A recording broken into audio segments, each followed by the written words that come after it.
Il y a quelques jours, j'ai reçu un message d'un de mes abonnés sur Instagram qui était allé faire un test d'effort chez un médecin du sport pour mesurer sa VO2 max.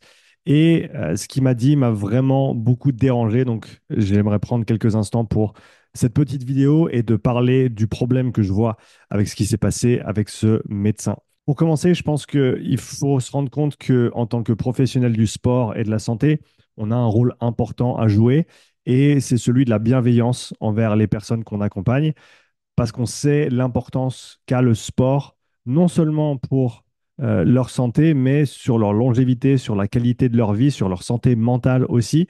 À une période difficile où on a les écrans qui nous attaquent de tous les côtés, on a du stress dans notre vie personnelle et professionnelle, c'est le cas pour beaucoup de monde, le sport, c'est une manière de se replier sur quelque chose de sain, sur quelque chose qui nous fait du bien, sur quelque chose dont on a absolument besoin si on veut perdurer et si on veut avoir la meilleure vie possible. Personnellement, je sais à quel point ça peut être limitant, dans le sens où j'ai souffert de douleurs au bas du dos pendant plusieurs années. Et j'en suis arrivé au stade où j'avais peur de m'entraîner parce que je ne voulais pas me refaire mal. J'ai réussi petit à petit à passer au-delà de cette kinésiophobie, de cette peur du mouvement. Mais je pense que tout ce qu'on doit faire, nous, en tant que professionnels du sport, c'est accompagner les gens pour leur permettre de s'exprimer physiquement et avant tout de progresser pour pouvoir voir les résultats qu'ils méritent, hein, parce qu'ils font des efforts, ils s'entraînent, donc ils méritent des résultats. Et donc, ce qui s'est passé avec ce médecin qui fait passer les tests d'effort me dégoûte. Je pense que c'est le meilleur terme à utiliser. En gros, je t'explique ce qui s'est passé. La personne m'a dit que la personne a 40 ans, donc elle n'est pas âgée, et elle allait faire un test d'effort pour connaître sa VO2 max. Le médecin lui a mesuré une VO2 max de 42 millilitres par kilo par minute, ce qui est relativement commun pour une personne qui est légèrement active physiquement. Il y a clairement de la marge, hein, pour progresser. Cependant, ce que ce médecin a dit à cette personne, c'est que en gros, il fallait oublier le fait de progresser en VO2 max parce qu'il était trop vieux. Et qu'au-delà d'un certain âge, on ne peut plus faire bouger cette VO2 max, on ne peut plus progresser en endurance. Et ça, c'est vraiment quelque chose qui me dérange énormément. Il n'y a pas beaucoup de choses dans le monde du sport, du fitness qui m'énervent, mais quand un professionnel de la santé, soit dit en passant professionnel de la santé, vient dire à une personne qui a 40 ans, tu ne peux plus améliorer ton endurance et que tu as une VO2 de 42 et que tu peux en rester là et ça sert à rien d'essayer de l'entraîner, ça c'est vraiment quelque chose qui me dérange énormément. Et je cible pas les médecins dans cette vidéo, je cible ce médecin et tout médecin ou pas qui dirait qu'on ne peut pas progresser en endurance au-delà d'un certain âge. Je pense que c'est des conneries. Je suis désolé d'utiliser ce langage un petit peu fort, mais c'est des conneries et il faut absolument que les gens comprennent qu'on peut progresser à tout âge. Et ça, c'est vrai sur la force, c'est vrai sur l'endurance. Et on sait que ces deux facteurs, le facteur force, le facteur endurance, sont des marqueurs indispensables pour notre santé, pour notre longévité, sans même parler de nos performances sportives.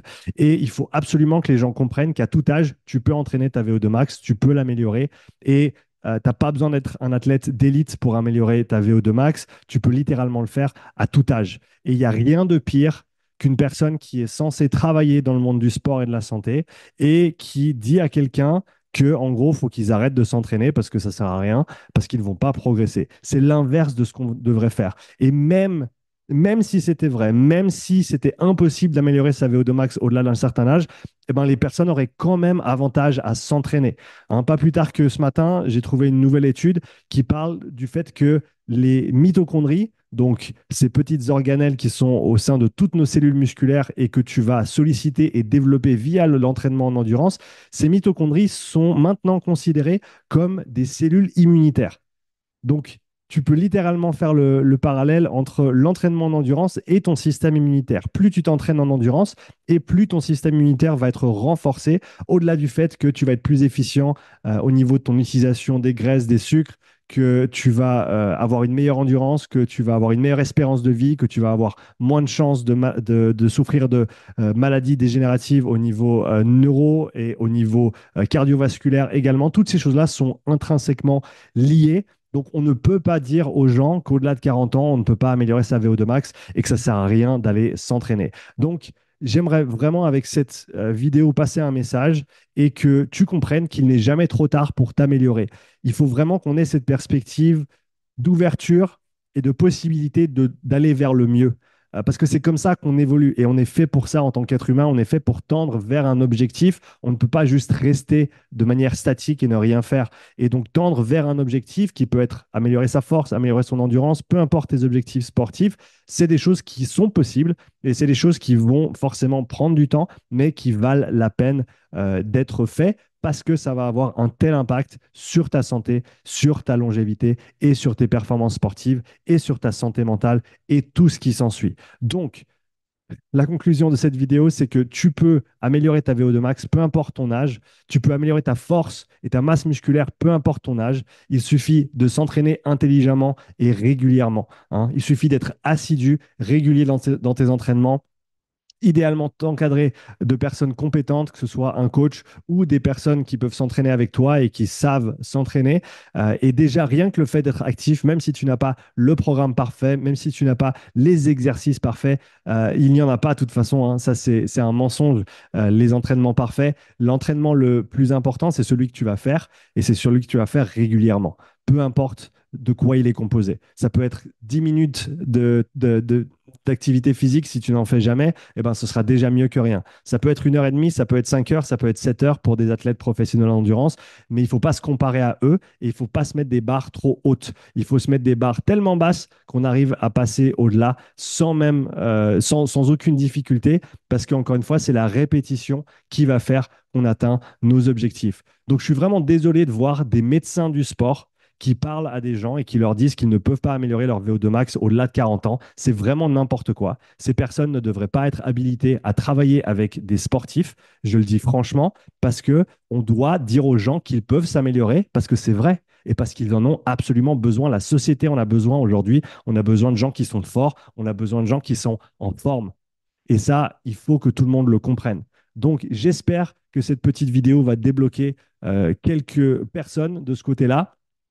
Et j'espère que les médecins du sport et tout autre professionnel du sport et de la santé qui disent qu'on ne peut pas améliorer sa masse musculaire au-delà d'un certain âge, sa VO2 max au-delà d'un certain âge, ben j'espère que ces personnes vont aller se mettre à jour.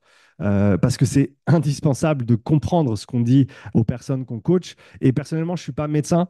Moi, je ne vais pas m'exprimer sur des pathologies, sur certains dysfonctionnements, sur une chirurgie qu'on va faire après un accident. Ce n'est pas mon domaine de travail et ce n'est pas mon domaine de compétences ni de connaissances. Donc, je ne m'avance pas sur ces choses-là. Et ce serait vraiment chouette que les personnes qui veulent travailler dans le sport, qu'elles soient médecins ou pas, eh ben, s'informent de ce qui est possible, de ce qui est faisable et comprennent comment ces choses fonctionnent pour qu'ils puissent conseiller les sportifs de manière cohérente et encore une fois qu'on développe une société, une culture avec des gens qui sont en forme, qui prennent soin d'eux, qui comprennent l'importance de l'entraînement et qui comprennent l'effet vraiment important qu'a l'entraînement sur tous les paramètres de santé et de performance sportive. Voilà pour ce petit coup de gueule. Merci d'avoir regardé cette vidéo. Si tu es d'accord avec moi, je t'attends dans les commentaires. Si tu n'es pas d'accord avec moi, je t'attends aussi dans les commentaires. Je lis tous mes commentaires, même si je ne te réponds pas.